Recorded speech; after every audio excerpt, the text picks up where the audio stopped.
Hi everyone, I'm Jan and welcome back to the Untangled Journal.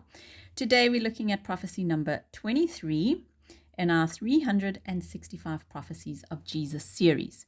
Our prophecy today comes from Haggai 2, 6 to 9, where God spoke these words through the prophet Haggai around 520 BC.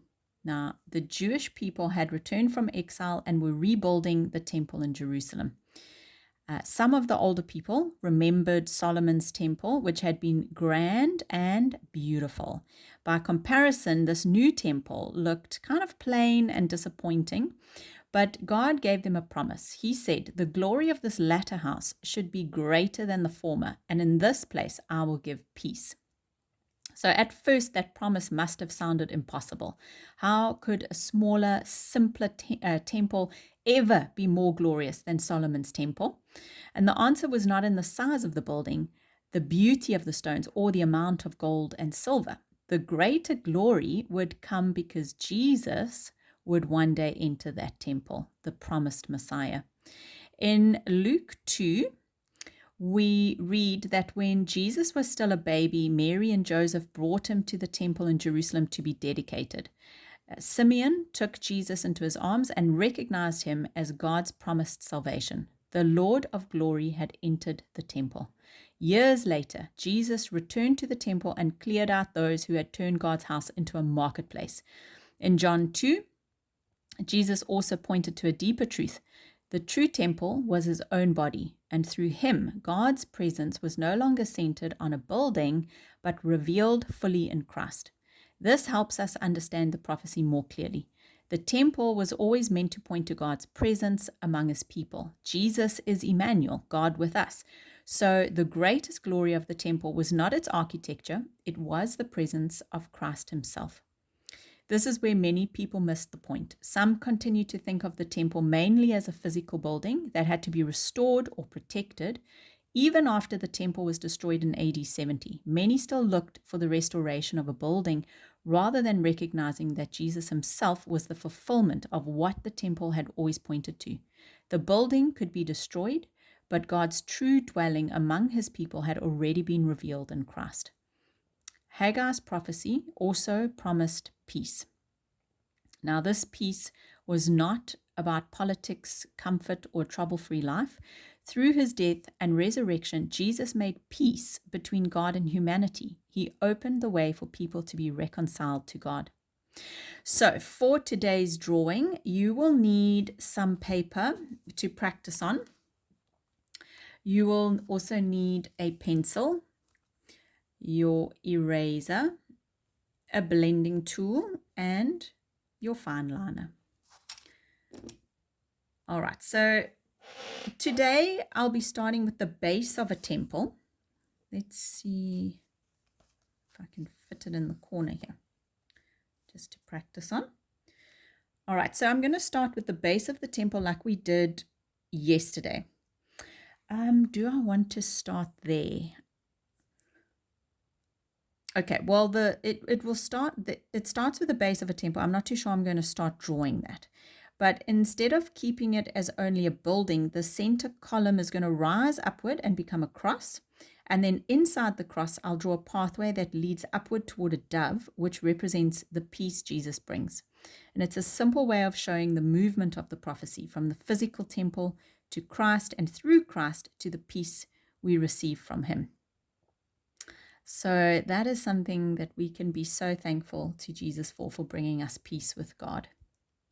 So I think I'm going to actually start with the dove, just because it's may seem a bit more complicated, but it's not really. We're going to just begin with a circle. That's the dove's head. Okay, then we will draw a little V inside the head, and from that V we'll just draw a beak. So that's the dove's beak.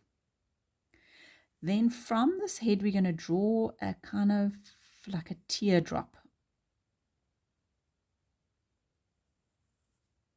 like so. And then from here we're going to go in and out and in again, and then these are the wings. We'll just bring it down like that. And then the tail will branch out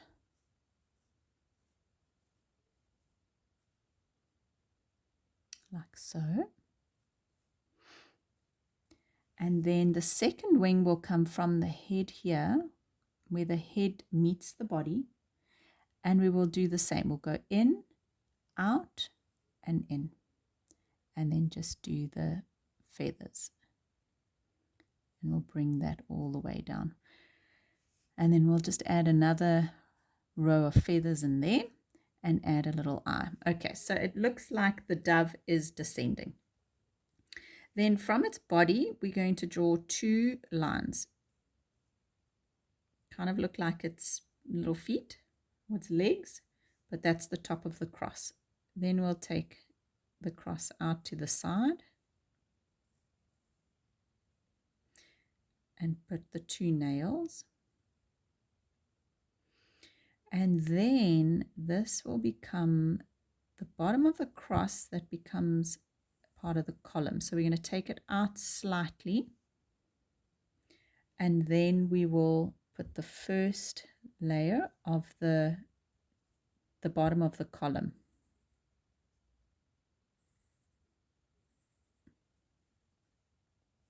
And then I'm going to draw dotted lines up, showing it's kind of like a path going up to peace.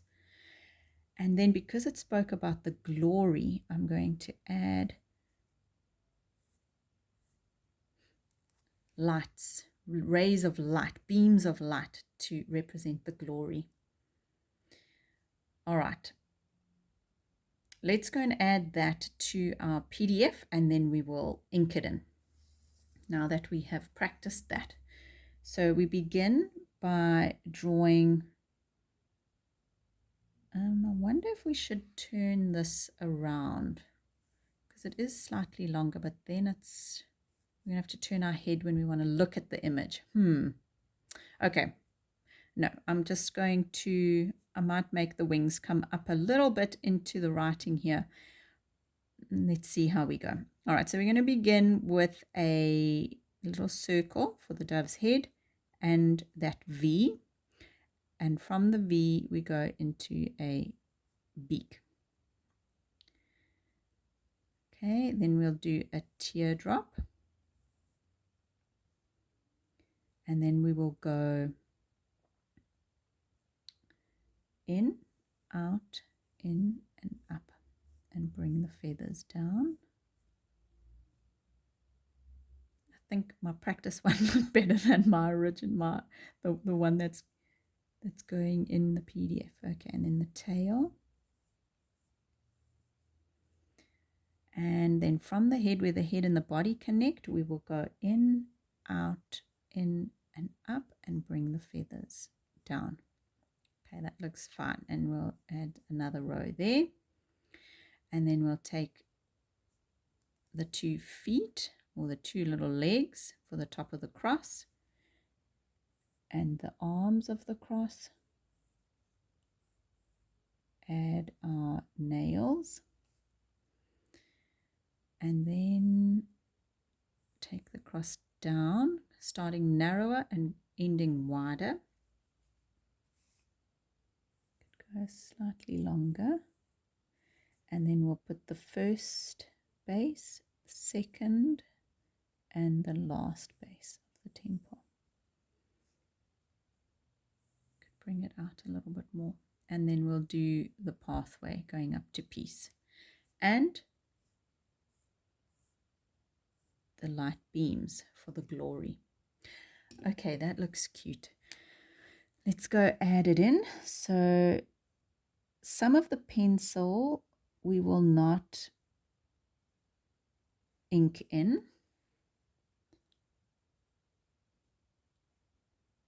So I'm not going to ink in this part. It's the belly. I'm going to leave that open. We go in, out, bring it down. Second layer of feathers.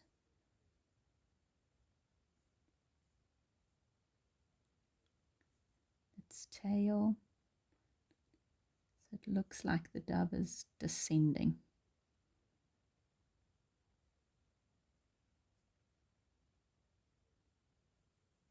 Just as it did when Jesus was baptized by John the Baptist. And our light of glory, and then the base,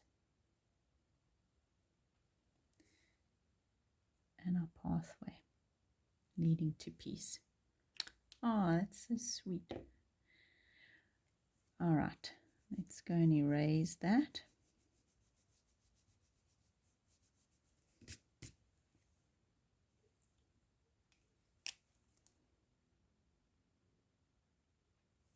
Okay.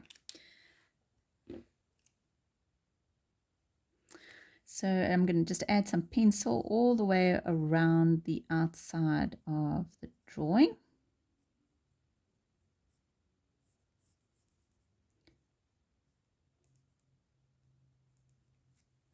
In Haggai's day, people just saw an ordinary building, but God saw the bigger picture.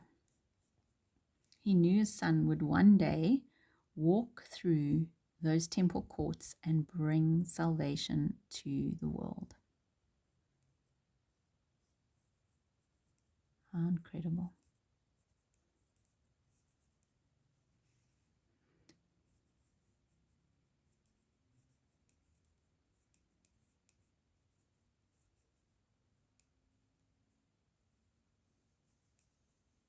Okay.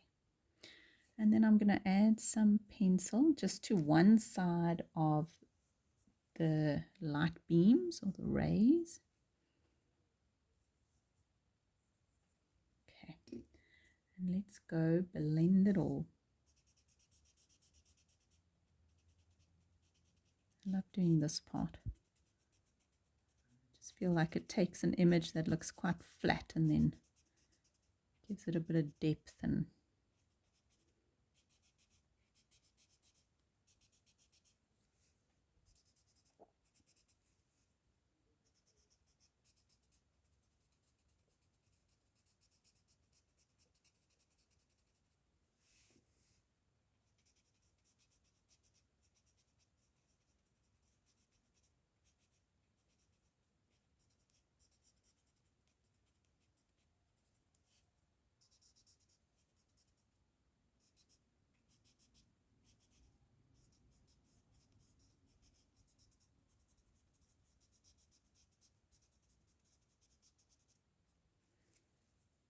okay. Not sure if I put any pencil on the head. Let's go add some. And let's put a bit of pencil onto the path. The road to peace is through Jesus. Peace with God is through Jesus.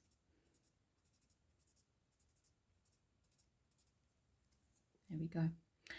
Thank you for joining me again today, and I'll see you same time tomorrow. Thanks, guys. Bye.